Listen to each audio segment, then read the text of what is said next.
चलो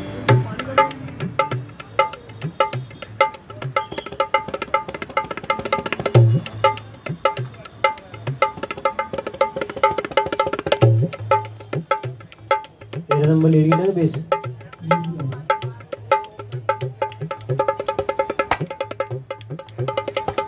फैंटम हो गया